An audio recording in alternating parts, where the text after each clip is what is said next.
오늘 이 시간에는 지금 현재는 사역을 쉬고 계시는데요. 사실 저와 또 신대원 동기이기도 하고 현재 영어대장 티처킴이라는 유튜브 채널을 운영하고 계십니다. 지금 3,000명의 구독자가 계신데 우리 김태훈 목사님 오늘 우리와 함께 말씀의 은혜를 나눠주실 텐데요. 여러분 큰 은혜 받으시기 바랍니다.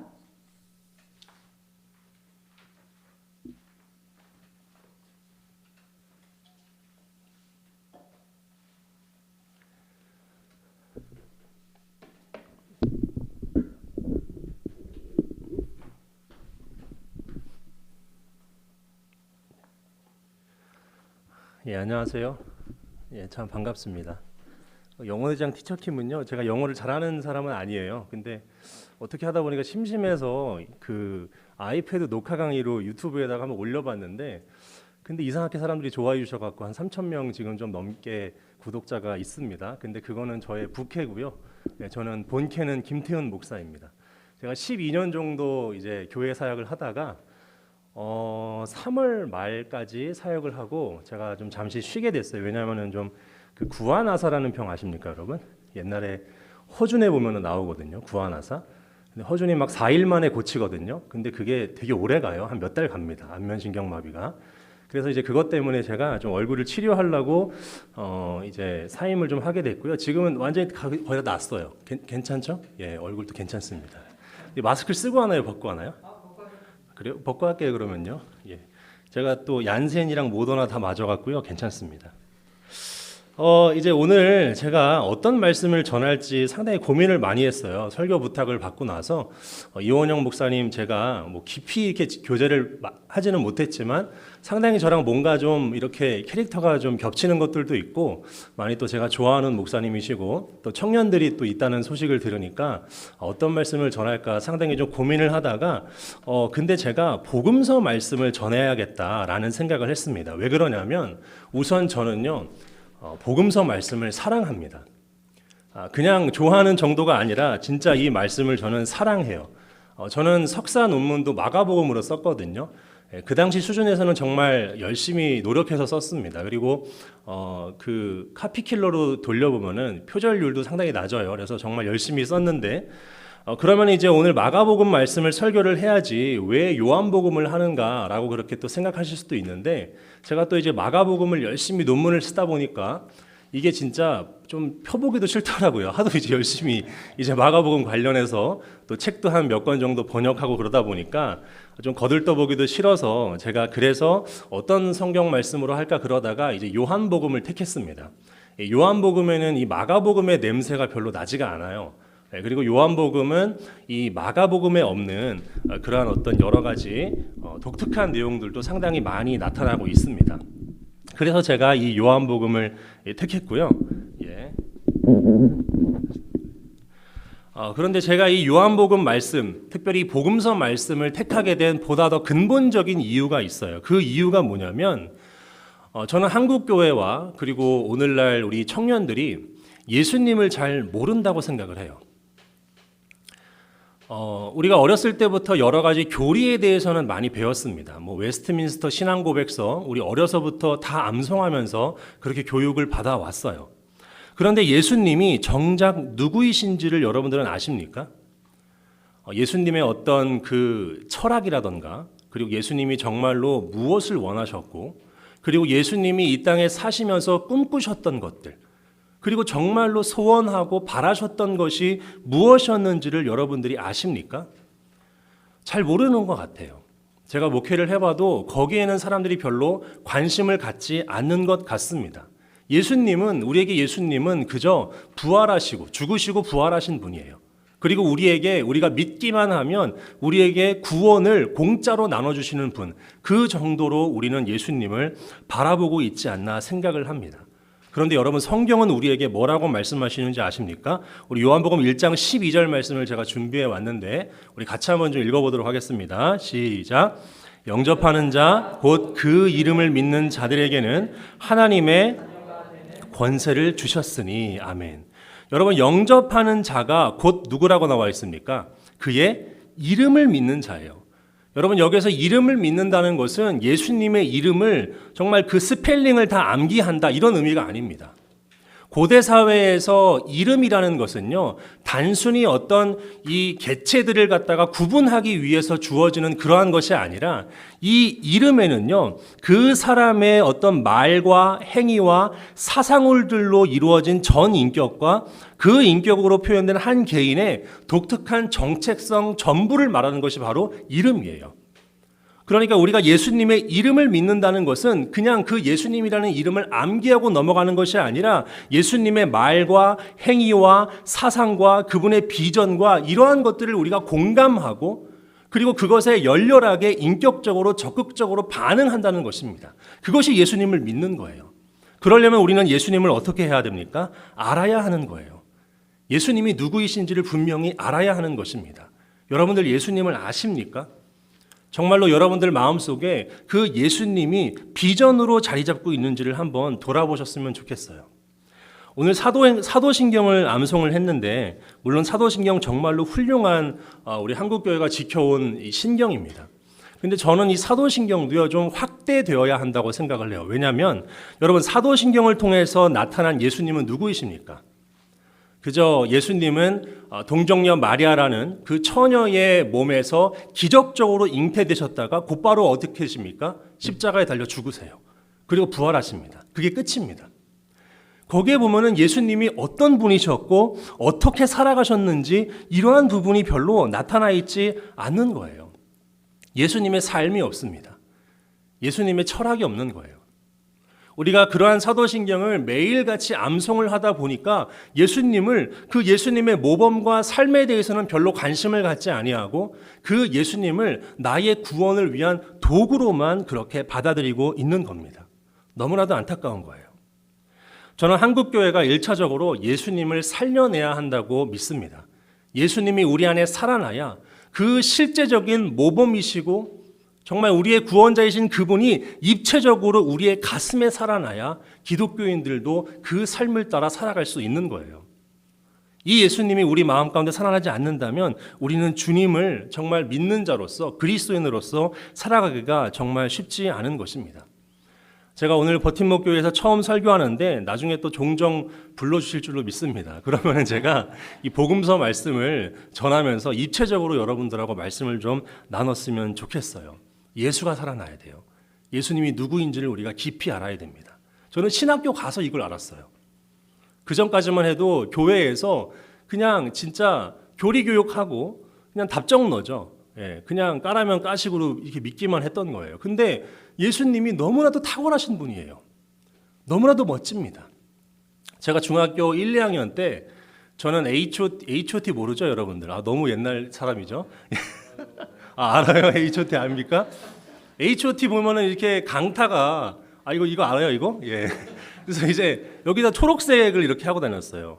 예. 근데 저도 여기다 초록색을 하고 다녔습니다. 그래서 옛날에는 지금은 투블럭이라고 하는데 옛날에는 더블 커트였죠. 저희 때는 더블 커트를 하고 다니면서 왜냐하면 그 강타가 내 마음에 들어온 거예요. 강타의 그 어떤 말과 행동과 춤과 그 모든 패션과 이 모든 것들이 내 가슴에 그냥 들어오니까 내가 모든 것들을 강타처럼 하고 다니는 겁니다. 저는 예수님도 우리의 마음 가운데 그렇게 다가와야 된다고 생각을 해요. 그저 어떤 우리에게 구원만을 남발해서 주시는 그러한 예수님이 아니라 박제화된 예수가 아니라 정말 살아계신 예수님이 이 복음서 가운데에 나타납니다. 그거를 여러분들이 경험했으면 좋겠어요. 우리 요한복음 1장 1절부터 2절과 18절 말씀을 오늘 세 부분으로 나눠서 살펴볼 텐데 이 1장 2절과 18절 말씀을 제가 선택한 이유는 이제 이 요한복음의 서론이라고 하죠. 그게 이제 1장 1절부터 18절까지인데 이 1장 2절과 이 18절이 이 수미상관으로 되어 있어요. 이거는 제가 나중에 우리가 설계 후반부에 가서 좀 더 깊이 나누려고 하고요. 먼저 우리 1장 1절 말씀에 보면은 여러분 뭐라고 기록이 되어 있냐면 태초에라고 그렇게 기록이 되어 있습니다. 여러분이 어디서 많이 본 말씀 아닙니까? 태초에 하면 여러분 뭐가 생각납니까? 뭐가 생각나죠? 창세기 1장 1절 정도는 여러분들 암송하실 수 있죠. 우리 한번 같이 암송해 보도록 하겠습니다. 시작. 태초에 하나님이 천지를 창조하시니라. 그러니까 요한복음 1장 1절에 태초에라고 시작하는데 이 태초에라는 말씀이 창세기 1장 1절에 있는 그 표현과 완전히 같아요. 엔 아르케, 헬라어로 완전히 일치합니다. 의도가 있는 거예요, 이거는요. 그러니까 우리가 요한복음 1장 1절에서 이 태초에라는 말로 주님께서 우리에게 이 복음서 말씀을 주시면서 그 표현으로 시작했다는 것은 무슨 의미냐면 앞으로 예수님께서 이제 이 요한복음을 통해서 보여주시는 그 모든 사역들이 무슨 사역이라는 겁니까? 창조 사역이라는 거예요. 그냥 단순히 우리의 영혼만 구원하는 사역이 아니라 새로운 창조의 사역이 바로 예수님의 사역이라는 것입니다. 우리는 복음서를 읽을 때, 물론 복음서뿐만 아니라 모든 성경을 읽을 때 너무 개인적으로 소비해버려요, 그 말씀을. 그리고 너무 영적으로 이거를 소비해버립니다. 그런데 그렇지 않아요. 예수님이 이 땅에 오신 것은요, 이 모든 세상을 새롭게 창조하려고 정말로 이 뒤틀려지고 망가지고 왜곡된 모든 것들을 바로잡으러 오셨고 그것에 대한 모범을 이 복음서 말씀을 통해서 보여주시는 거죠. 모든 성경이 그렇게 말씀하고 있습니다. 우리 갈라디아서 6장 15절 말씀 우리 같이 한번 읽겠습니다. 시작. 할례를 받거나 안 받는 것이 중요한 것이 아니라 새롭게 창조되는 것이 중요합니다. 바울도 이렇게 이야기하고 있어요.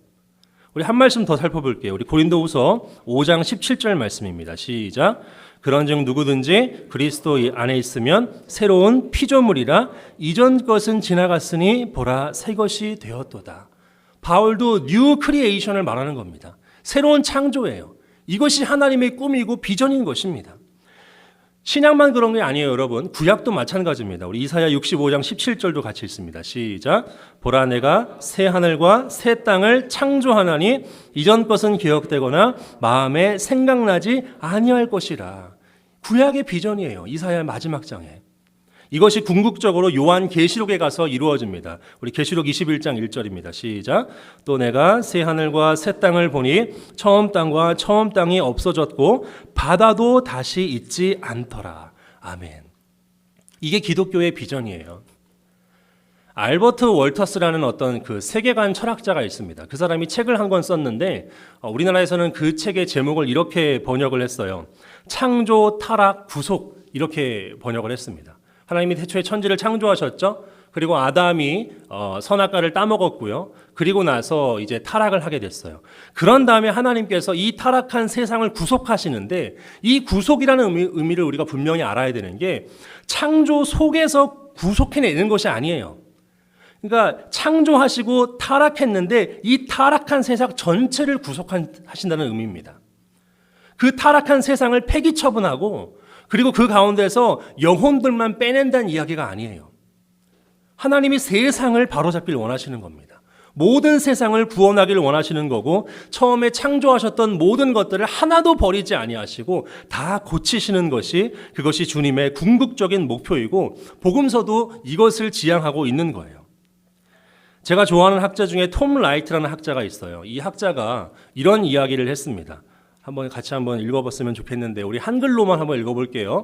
영어는 제가 나중에 읽겠습니다. 시작. 하나님께서는 세상을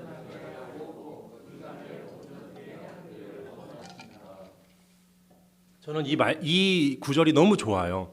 하나님께서 인간을 온전케 하시기를 원하시는데 목적이 있다는 거죠. 그 목적이 뭐라는 거죠? 세상을 바로잡는 거예요. 그렇기 때문에 구원받은 우리들은요, 이 세상을 바로잡아야 돼요. 이 세상을 고쳐 나가야 하는 것입니다. 이것이 우리들의 목표예요. 우리가 선거 끝나고 나서 상당히 우울해 하시는 분들 많은데 빨리 일어나야 돼요. 이 세상을 바로 잡아야 되는 것입니다. 내 어떤 현실적인 조건과 현실적인 여러 가지 문제들이 많이 있어요. 그런 것들도 있지만 결국에 우리가 지향해야 될 부분은 세상을 바로잡는 거예요.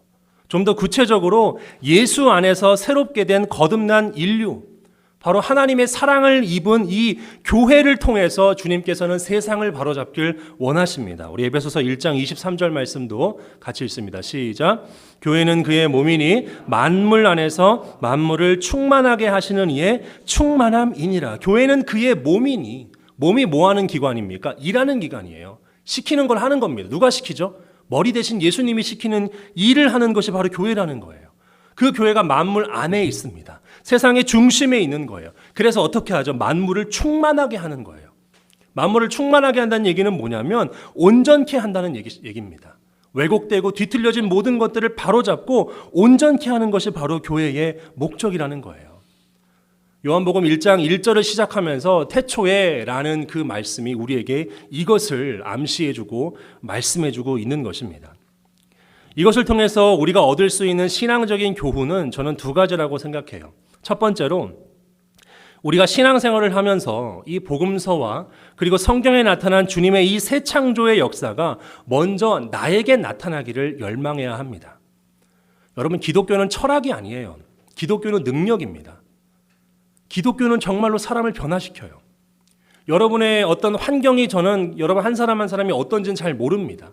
그런데 주님이요, 이거를 변화시켜요. 이게 새 창조의 주님입니다. 저는 먼저 주님께서 이것을 경험하셨으면 좋겠어요. 수많은 사람들의 변화된 간증들이 있습니다. 저부터도 마찬가지예요. 저는 20살 때 검정고시 합격했습니다. 그리고 학교도 2번이나 자퇴를 했어요.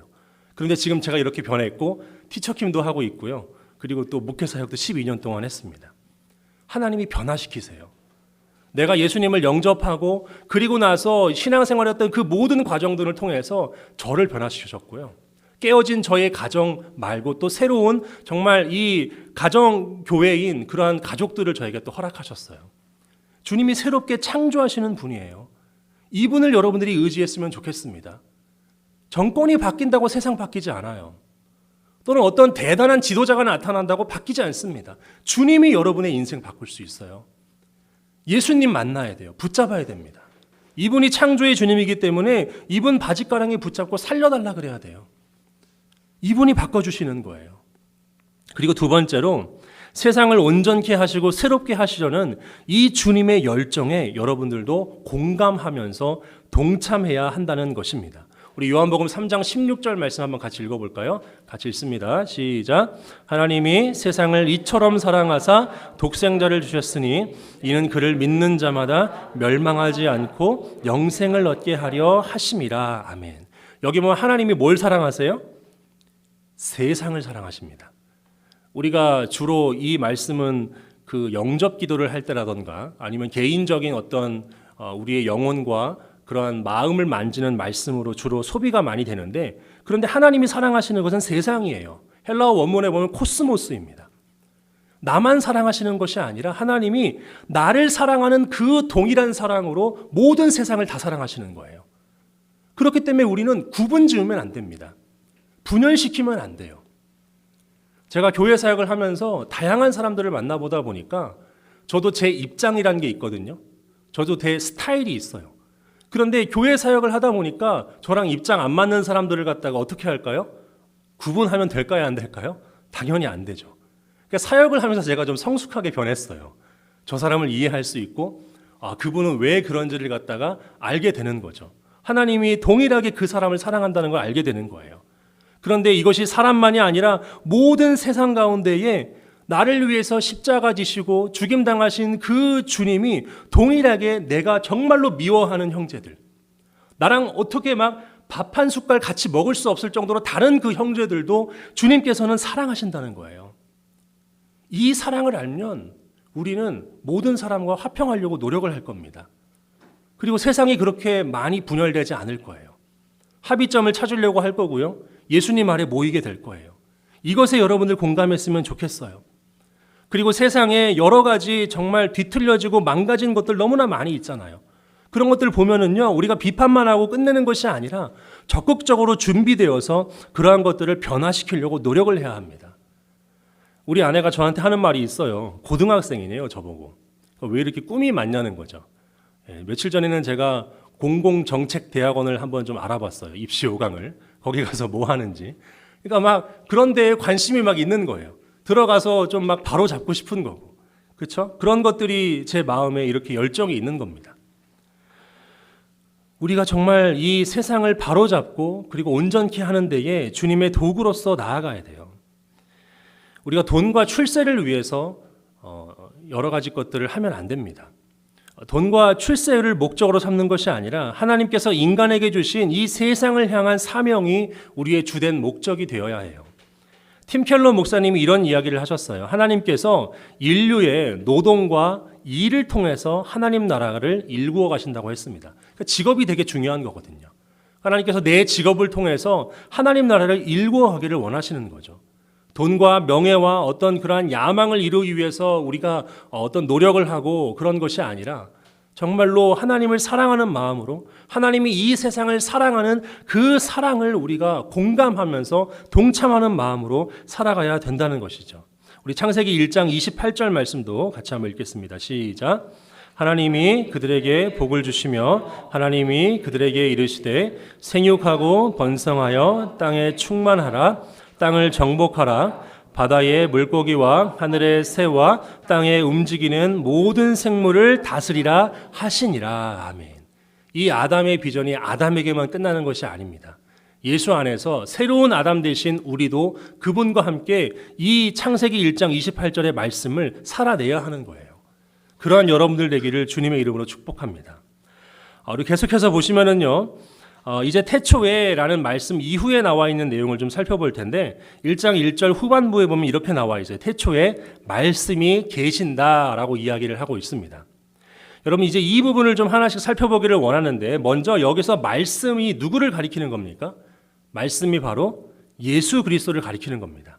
우리를 위해서 성육신하신 그 말씀이신 예수님을 가리키는 건데 그런데 여러분 요한복음 기자는요. 왜 예수님을 뭐 주님이라던가 아니면은 뭐 여러 가지 호칭들이 있잖아요. 하나님의 아들이라던가 뭐 이런 걸로 부를 수 있을 텐데 왜 이 요한복음 기자는 예수님을 말씀이라고 불렀을까요? 궁금하지 않으십니까? 예, 안 궁금하세요?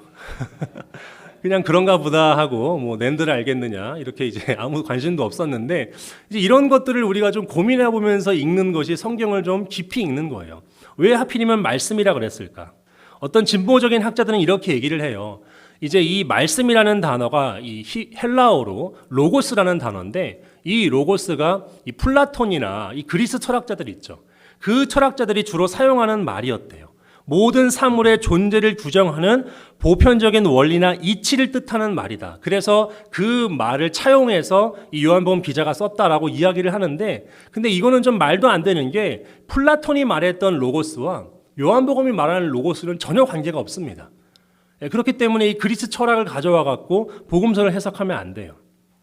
그러면 도대체 왜 이 로고스라는 단어를 사용해서 요한복음 기자가 예수님을 표현했는가? 그것은 바로 구약에 나타난 그 하나님의 일하심이 무엇인지를 알려주기 위해서 이 로고스라는 단어를 썼습니다. 우리 시편 147편입니다. 15절부터 18절까지 있는데 좀 기니까 저와 여러분이 한 절씩 교독을 할게요. 제가 먼저 읽습니다. 그의 명령을 땅에 보내시니 그 말씀이 속히 달리는도다.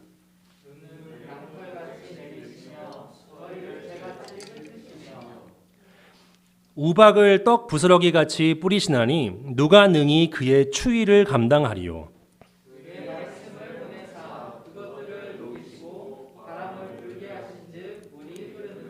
아멘. 이게 하나님께서 세상 속에서 일하시는 방법을 지금 말씀하고 있는 구절이거든요. 그런데 하나님께서 세상 속에서 일하실 때 뭘 보내신다 그래요? 말씀을 보낸다 그래요. 즉 이게 헬라어로 로고스입니다. 그러니까 하나님이 저 멀리 우주 밖에만 있는 것이 아니라 이 세상 안으로 들어와서 일하시는 거예요. 그 일하심을 나타낼 때 로고스, 즉 말씀이라는 표현을 사용한 거죠. 그러므로 이 요한복음 기자가 로고스, 말씀이라는 표현을 쓴 이유는 뭐냐면 하나님이 이제 이 세상에 관여하신다는 거예요. 일하시겠다는 겁니다. 멀리 계신 하나님으로 끝나는 것이 아니라 이 땅에 들어와서 이제 정말로 망가진 것들을 바로잡고 고치고 왜곡되고 뒤틀려진 것들을 온전케 하겠다는 거예요. 이것이 바로 이 예수님을 말씀이라고 표현한 이유죠. 그런데 그 말씀이 계신다고 한 건 뭐냐면 단순히 이 말씀은 그 구약 성경에 나와 있는 레토릭이 아니라는 겁니다. 수사적 표현이 아니라 진짜 하나님의 아들 되신 분이, 그 말씀 되신 분이 하나님을 대신하여서 이 땅 가운데 오셔서 그 선지하셨던 주님께서 이 땅을 치유하시겠다는 거예요. 그러므로 이 말씀이라는 표현은 하나님을 나타내고 하나님이 아들을 통해서 이 땅 가운데서 역사하시는 것을 보여준다는 것입니다. 그래서 우리가 하나님이 누구이신지를 알려면 예수님을 유심히 살펴봐야 돼요. 우리 요한복음 14장 8절 9절도 같이 한번 읽어봅니다. 시작. 빌립이 이르되 주여 아버지를 우리에게 보여주옵소서. 그리하면 족하겠나이다. 예수께서 이르시되 빌립아 내가 어떻게 오래 너희와 함께 왔을 때 내가 나를 알지 못하느냐. 나를 본 자는 아버지를 보았거늘 어찌하여 아버지를 보이라 하느냐. 아멘. 그러니까 말씀 대신 예수님이 이 땅 가운데서 하나님의 현존을 보여주시는 겁니다. 많은 사람들이 오늘날도 빌립처럼 오해를 해요. 하나님 하면 좀 무섭고 어렵고 다가가기 힘든 분으로 생각을 합니다. 그리고 예수님은 그냥 마냥 좋은 분, 마냥 착한 분, 그냥 마냥 받아주시는 분으로 그렇게 생각을 하면서 두 분을 구분지어서 생각하는 경향들이 있어요. 그런데 전혀 그렇지 않습니다. 예수님께서는 우리에게 나타나신 하나님이시고 하나님은 예수님을 통해서 자기 자신을 완전히 드러내시는 거예요. 우리가 예수님을 분명히 알아야지만 하나님을 알게 되는 것입니다. 그래서 우리가 복음서를 깊이 볼 때에 하나님을 온전히 알 수 있는 거죠. 만약에 우리가 예수님을 통해서 나타난 하나님을 알지 못한다면, 예수님을 알지 못한 채로 하나님을 믿는다면 잘못된 하나님을 믿을 수도 있는 거예요. 어쩌면 우상 숭배를 할 수도 있는 것입니다. 그렇기 때문에 우리가 다시 한번 제가 강조를 드리는데 예수님이 우리의 심령 가운데 살아나셔야 돼요. 그런데 제가 오늘은 이 본문 말씀을 통해서 이 부분을 강조하려고 합니다. 이 말씀 대신 주님께서 하나님과 함께 계셨는데 어떻게 계셨는지를 제가 좀 강조하고 오늘 말씀을 마치도록 할 텐데 우리 요한복음 1장 1절 하반절과 2절 말씀을 좀 살펴보도록 할게요. 여기 보면 어떻게 나와 있습니까? 말씀이 어떻게 돼 있어요? 하나님과 함께 계셨다라고 나와 있습니다. 1장 2절도 마찬가지죠. 하나님과 말씀이 함께 계셨어요. 여러분 이 부분의 의미가 상당히 중요합니다. 이 말씀이신 예수님께서 태초에 하나님과 함께 계셨다라는 것이 어떤 의미일까? 이거를 좀 우리가 깊이 좀 살펴봐야 되는데 먼저 이런 함께 하심은 아닙니다. 정말 서먹서먹한 두 사람이 이 닫혀진 공간 안에서 서로 아무 말도 하지 않고 가만히 앉아있는 그림을 한번 생각해 보세요. 정말 1초도 같이 있기 싫은 그러한 그림이잖아요. 그런 모습은 아닙니다. 하나님께서 예수님과 함께 하셨다는 것은 그런 의미가 아니에요. 이 표현을 우리가 잘 이해하려면 헬라어에 대한 좀 문법적인 지식이 조금 필요한데 여러분 듣고 잃어버리셔도 됩니다. 하나님께서 예수님과 함께 계셨다 할 때 그 함께 하다라는 표현이 헬라어로 프로스 톤 테온이에요. 한 번만 좀 따라해 볼게요. 프로스, 톤, 테온. 이게 이제 무슨 말이냐면 이 프로스라는 전치사 다음에 목적격이 있을 때는 함께라는 의미가 아니라 towards예요. 향하여라는 것입니다. 그러니까 말씀이 하나님과 함께 있었다는 표현이 정확한 번역이 아니라 말씀이 하나님을 향하여 계셨다는 거예요. 그리고 이 프로스 전치사가 연결돼주는 그 두 대상은요, 한쪽이 한쪽으로 일방향적으로 향하여 있는 것이 아니라 이 전치사가 연결해주는 두 대상이 서로를 상호관계적으로 서로를 향하고 있는 의미입니다. 그러니까 이 하나님과 말씀은요, 만세 전부터, 영원 전부터 서로를 향하여 계시는 거예요. 이 그림을 좀 더 잘 이해하기 위해서 여러분 여자친구 있으신가요? 남자 있어요? 오, 대단하시네요. 요즘에 없으신 분들이 상당히 많은데. 근데 여자친구랑 이 밀폐된 공간에 같이 있으면 안 되죠? 예, 여자친구로 하면 안 되겠네요. 이제 그냥 부부가요. 밀폐된 공간에 같이 있으면 어떻게 하나요? 좀 가까워지죠, 서로. 예, 안 그런가? 예, 아무튼 이제 저는 제 아내랑 같이 있다 보면은요, 이렇게 슬며시 옆으로 가게 되잖아요. 예, 그러면서 이제 어깨도 좀 주물러주고, 그러다가 또 이렇게 포옹도 좀 해주고, 좀 어떤 다른 나라 이야기 같은데 아무튼 이제 그러한 경향들이 있지 않습니까? 그게 프로스가 연결해주는 두 대상이에요. 제가 인천에서 사역을 했거든요. 그리고 애들은 세종에 있어요. 우리 와이프가 세종에서 일을 하다 보니까 주말이 되면은 이제 금요일 날 저녁이나 토요일 날 오전이 되면은 제가 애가 셋입니다. 그래서 이제 막내가 지금 5살인데 얼마나 귀엽겠어요. 그럼 인천에서 엄마 차 타고서 세종에서 인천까지 온 거예요. 그러면은 아기가 딱 내리자마자 주차장에서 아빠를 향해서 막 달려와요. 저도 우리 규진이를 향해서 막 달려갑니다. 그럼 서로 끌어안고 막 물고 빨고 막 그래요. 막 장난 아닙니다. 침도 묻히고 막 그래요. 그게 프로스예요. 하나님과 예수님이 그러고 계시는 겁니다. 그래서 그 그림 이미지를 18절에서 이렇게 말씀하고 있는 거거든요. 우리 18절 말씀을 다시 한번 읽어봅니다. 시작. 본래 하나님을 본 사람이 없으되 아버지 품속에 있는 독생하신 하나님이 드러내셨느니라. 그러니까 예수님은 아버지 품으로 막 달려가는 거예요. 그리고 아버지께서는요, 그 예수님을 막 껴안으시는 겁니다. 이게 바로 하나님과 예수님과의 관계라는 거예요. 그런데 이 하나님과 예수님의 관계는요, 이러한 물리적인 이 서로를 향하심만이 아니에요. 모든 예수님의 공생의 사역과 모든 구속사 전체에서 하나님과 예수님은 서로를 향하셨어요. 한번 살펴보겠습니다. 먼저 예수님께서는 모든 생각과 뜻과 마음과 몸과 비전과 관심과 목적, 목표 모든 것들이 바로 하나님을 향하셨습니다. 요한복음 6장 38절 말씀 같이 읽어보겠습니다. 시작. 내가 하늘에서 내려온 것은 내 뜻을 행하려 함이 아니요 나를 보내신 이의 뜻을 행하려 함이니라. 이게 예수님의 자세예요. 내 세계를 구축하고 내 어떤 제국을 만들고 나의 추종자들을 만들려고 그러려고서 주님이 이 땅에 오신 것이 아니라 이 땅에 오셔서 살았던 모든 삶, 그 일거수일투족이 누구를 향하신 거예요? 아버지를 향하신 겁니다. 아버지의 뜻을 향하신 거예요. 이게 너무나도 중요한 거예요. 제가 목회를 해보니까. 저도 좀 이렇게 리더십이 별로 없어 보이지만 리더십이 좀 있거든요. 그래서 나를 따르다 스타일이에요. 근데 제가 이 구원하사가 오기 한 전전주인가 내가 강단에 이제 또 올라가려고 하는데 팔로워라는 단어가 생각이 나더라고요. 그러면서 내 마음에 이 다가오는 게 뭐냐면 나를 따르라가 아니라 나도 팔로워예요. 나도 주님 팔로워라는 걸 깨달았어요. 그러니까 힘을 좀 빼라는 거죠. 주님이 저한테 하는 말씀이. 그러니까 제가 열정이 많거든요. 지금 제가 한 달 동안 좀 쉬어서 의기소침해서 한 요 정도인데요. 열정이 좀 많아요. 그래서 막 제자훈련 제가 한 교회 부임하면은 그 교회 청년 300명이면 저는 이 교회 300명을 다 13주 동안 제자훈련 하겠다 막 이런 얘기하고 다니는 사람이에요. 그 정도로 열정에 있는데 그런데 제가 강단에 올라가려고 하는데 그 생각이 드는 거예요. 내가 예수님의 팔로워예요. 내가 열심히 가면서 주님 따라오라고 하는 게 아닙니다. 내 인생과 사역과 인생의 모든 목표가 하나님을 향해 있어야 돼요. 내 관심과 목적이. 그게 사역이라는 거를 제가 나중에 좀 깨닫게 된 거죠. 하나님은 어떠셨을까요? 예수님이 온 몸과 정성을 다해서 하나님을 따르셨는데 예수님께서는 하나님은 어떠셨을까요? 우리 요한복음 5장 20절 말씀 같이 읽어보겠습니다. 시작. 아버지께서 아들을 사랑하사 자기가 행하시는 것을 또 그보다 더 큰 일을 보이사 너희로 놀랍게 여기게 하시리라. 다 보여주시는 거예요. 모든 것들을 다 내어주시는 겁니다. 아버지께서도요. 너무나도 놀랍지 않습니까? 우리 26절도 한번 읽어봅니다. 시작. 아버지께서 자기 속에 생명이 있음 같이 아들에게도 생명을 주어 그 속에 있게 하셨고 모든 걸 다 내어주는 거예요. 아들에게.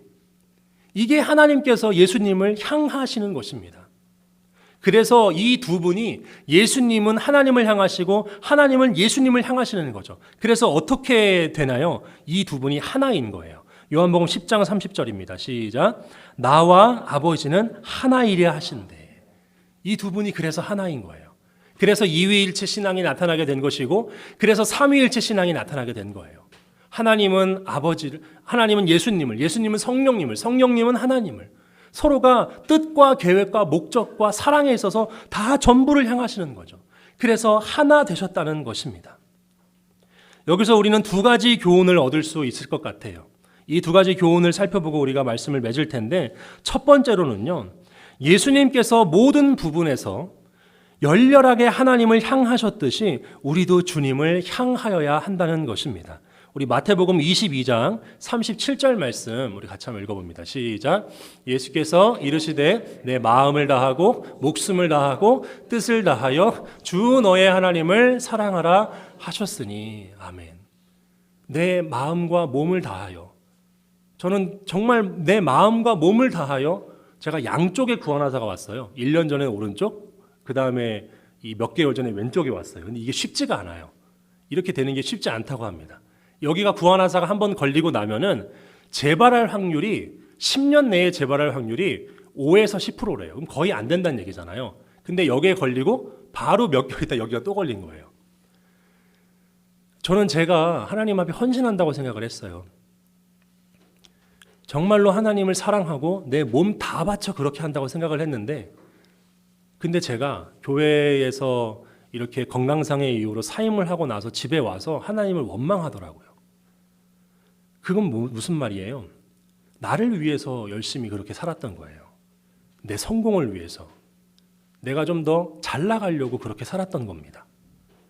그게 참 깨달아지는 거예요. 부끄럽기도 한 것입니다. 근데 그게 아니에요. 정말로 우리가 마음을 다하고 목숨을 다하고 뜻을 다하여 주 하나님을 사랑하는지를 여러분 우리 인생 가운데서 점검을 해봐야 돼요. 그런데 그렇게 가까이 할 때 주님이 약속해 주신 것이 있어요. 우리 시편 73편 28절 말씀입니다. 시작. 하나님께 가까이 함이 내게 복이라.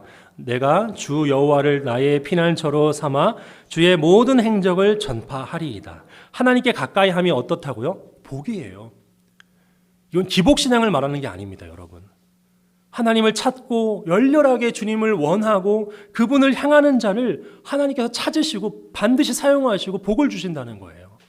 이런 은혜가 우리 가운데 있어야 돼요.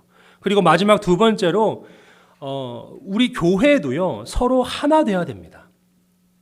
여러분, 우리가 누구의 형상대로 지음받았습니까? 하나님의 형상대로 지음받았어요. 하나님의 형상이 뭐예요? 하나 되심입니다. 그렇기 때문에 우리도 하나 되심을 열렬히 추구해야 돼요.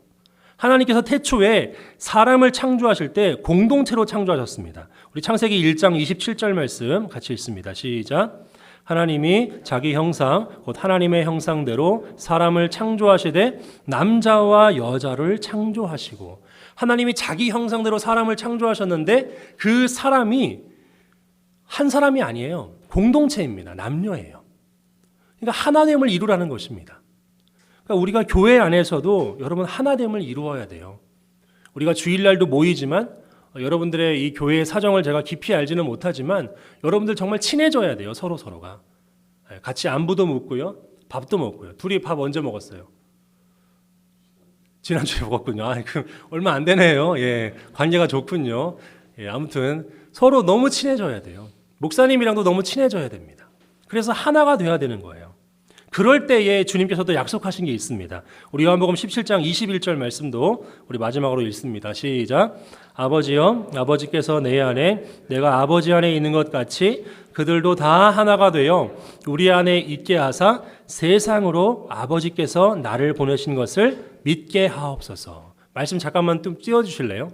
여기 보면 아버지여, 아버지께서 내 안에 내가 아버지 안에 있는 거, 이게 뭐예요? 이위일체, 즉 삼위일체 관계죠. 성령님까지 포함하면 이 삼위일체의 관계에 누구를 초청하시는 것입니까? 하나된 우리예요. 그러니까 3+1의 관계예요. 이 요한복음에 나와 있는 관계는 이 삼위일체의 관계에 이 하나되심이잖아요. 여기에 이 하나되어 있는 이 교회를 초청하시는 거예요. 3+1의 관계죠. 그럴 때에 어떤 일이 발생하십니까? 세상으로 아버지께서 나를 보내신 것을 믿게 하옵소서. 그럴 때에 전도가 되고 선교가 되는 거예요. 여러분, 우리 교회가 더 하나가 되어야 됩니다. 우리 버튼목 교회 더 하나 되고 서로 양육하고 서로 섬겨주고 그러면서 정말 하나됨을 이루어서 이 세상을 새롭게 창조하는 주님의 사역에 동참하는 공동체 되기를 원하고요. 그리고 여러분들 한 사람 한 사람의 삶이 새 창조의 주님으로 말미암아 변화되는 은혜가 있기를 원해요. 그 은혜가 충만한 여러분들 되시기를 주님의 이름으로 축복합니다.